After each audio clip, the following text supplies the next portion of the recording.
Hi everybody, I'm Miss Erin the librarian. Now some of you may have seen me before, but I'm back and I'm ready to read another book about libraries.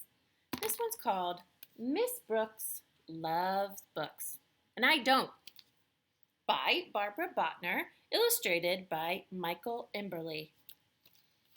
How many of you like books already? If you don't, there's always a book out there for you. You just have to find it. There's Miss Brooks holding all of those books. Miss Brooks is our librarian, and she loves books a lot. Do you know who your librarian is? Me, Miss Erin. I also love books a lot. She loves The Runaway Bunny and Babar and Where the Wild Things Are and The Very Hungry Caterpillar. Look at all these costumes. I asked Miss Brooks why she dresses up for reading circle. I want you to get as excited about books as I am, she says. I think Miss Brooks just gets a little too excited. And I bet her costumes itch. What do you think? Halloween means we each have to find a poem to share. But all the books with witches and ghosts and goblins are checked out. And I hate pumpkins. So I make up a Halloween poem of my own. Eek! A freak! The end. Isn't that much of a poem? The class looks at me funny. Miss Brooks says, well, it's a start. All year long, Miss Brooks reads us books. Books about dragons and pilgrims and presidents.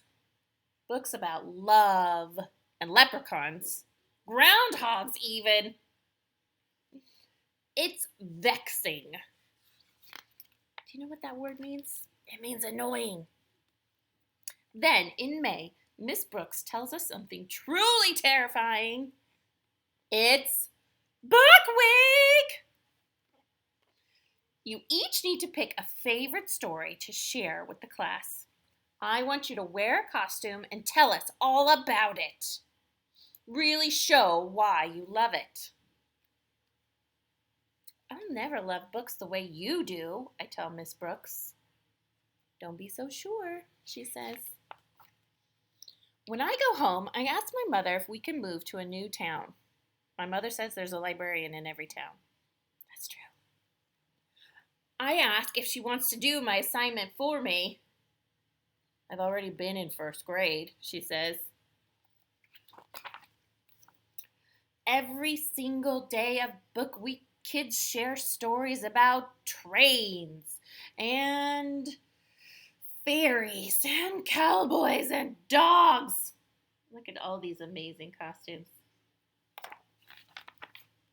When Miss Brooks asks what I think, I say, too flowery, too furry, too clickety, too yippity.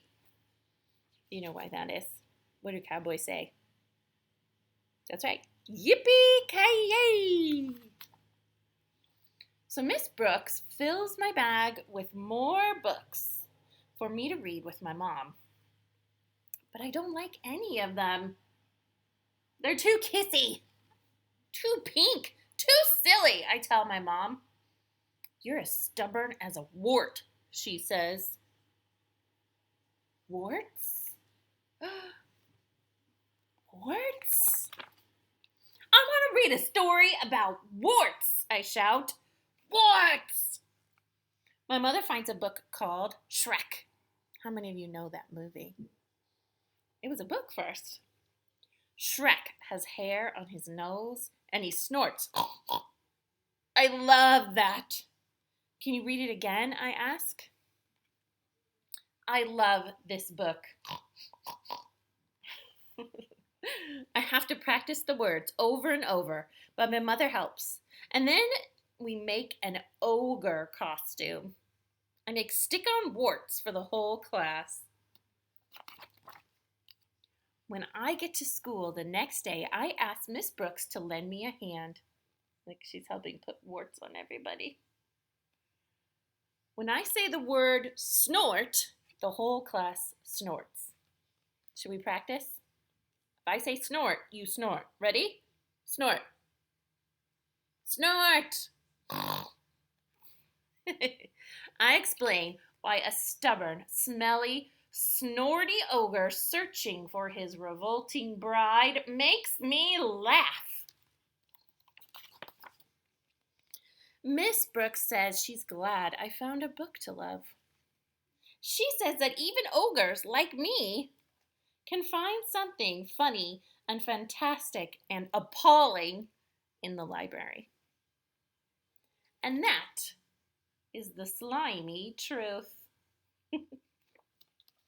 So, if you ever feel like you can't find a book in the library just for you, remember, there's a book for everyone, even books about warts and ogres. I'll see you next time.